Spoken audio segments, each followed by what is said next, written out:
pertumbuhan ekonomi Indonesia itu buruk. Tapi semua orang mengatakan pertumbuhan ekonomi kita ngarang, jelek kalau tinggi.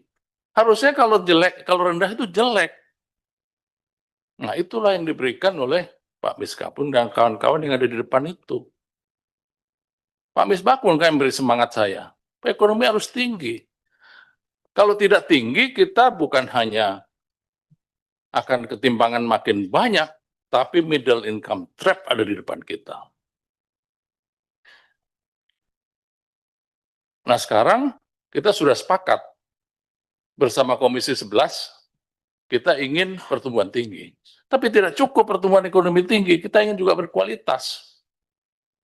Dalam perjalanan saya menjelang 2 tahun menjadi Menteri Bappenas, loh, pertumbuhan tinggi ada yang di atas 20%. Ada yang di atas 8%, ada yang di atas 10%, tapi ketimpangannya juga luar biasa. Indeks gininya juga luar biasa tingginya. Ini kan menjadi persoalan kita.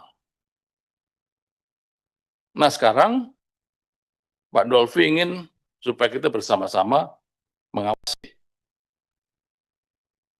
Saya sekarang makin sadar bahwa hubungan antara Kementerian Bappenas dan Komisi 11 itu seperti satu keping mata uang.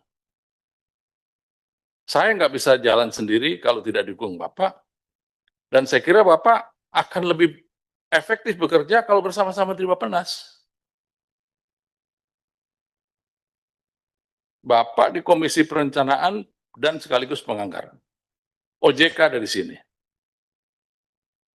Kami berkewajiban merencanakan. Nah, sekarang bagaimana supaya ini bersama-sama kita kerjakan? Jadi Pak Turino bantu kami. Saya serius ini, benar-benar serius, karena apa ya, tadi yang disampaikan oleh Ibu dari PKS, Bu, saya catat tadi, Bu Anies. Jadi begini, Bu, saya kan 5 tahun saya menemani Pak Bungaran. Anggaran Kementerian Pertanian pada waktu saya masuk 1,9. Presidennya 2 kali, Presiden Abdurrahman Wahid, Presiden Megawati. Anggaran yang diterima oleh Kementerian Pertanian 1,9 triliun. Saya meninggalkan Kementerian Bappenas 3,1 triliun. Coba prestasinya Kementerian Bappenas. Pertumbuhan tertinggi kelapa sawit pada periode Pak Bungaran. Produksi gula tertinggi pada periode Pak Bungaran. Produksi ayam tertinggi pada periode itu. Berapa anggaran pemerintah? Nggak ada. Kenapa kita bisa begitu? Karena ada anggaran yang memang harus dilakukan oleh pemerintah dan yang tidak perlu dilakukan oleh pemerintah. Jadi Pak Dolfi tadi mengatakan sebagian besar untuk ASN, kita periksa saja sama-sama. Jangan Bappenas diminta meriksa.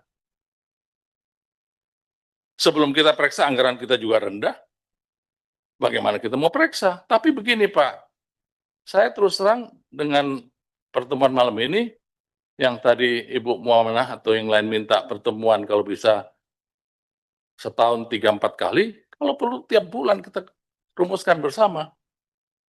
Supaya pemerintah kita bersama-sama menyelesaikan tugas mulia ini. Kalau saya mengatakan kertas kerja, memang kita ingin bekerja.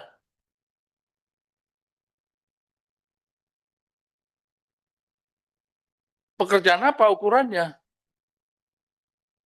Mau kita angka pizza kita terendah di ASEAN? Mau kita dianggap negara paling miskin di ASEAN? Dengan sumber daya seperti ini. Itu juga yang dicita-citakan Presiden Prabowo. Kalau Pak Prabowo nggak punya cita-cita itu, saya nggak mau ikut di sini. Jadi kalau bapak-bapak punya cita-cita seperti itu, mari kita kerjakan sama-sama. Saya membayangkan MBG itu akan jadi cita-cita mulia. Sekarang di tengah jalan persoalan ini, untung baru sekarang kita temukan. Mari kita bongkar itu semua. dan MBG dibongkar sendiri oleh Presiden Prabowo. Nah sekarang mari kita lihat sama-sama di komisi ini. Ada satu contoh yang menarik yang dikerjakan oleh Kementerian Bappenas yang tadi disampaikan oleh Pak Dolvi. Beberapa hari setelah kejadian bencana, saya panggil Deputi Kewilayahan, saya katakan, siap kita merencanakan, siap Pak. Sebelum 3 bulan deadline harus selesai, selesai. Rencana induk diselesaikan jauh sebelum deadline terjadi. Berapa anggaran yang diminta pada waktu awal? 200 triliun. Pak Medril, enggak bisa Pak, kebanyakan. Berapa dipangkas? 100 triliun. Apa akibatnya? Berantem sama pimpinan di daerah. Tapi deputi kami bisa menyelesaikan.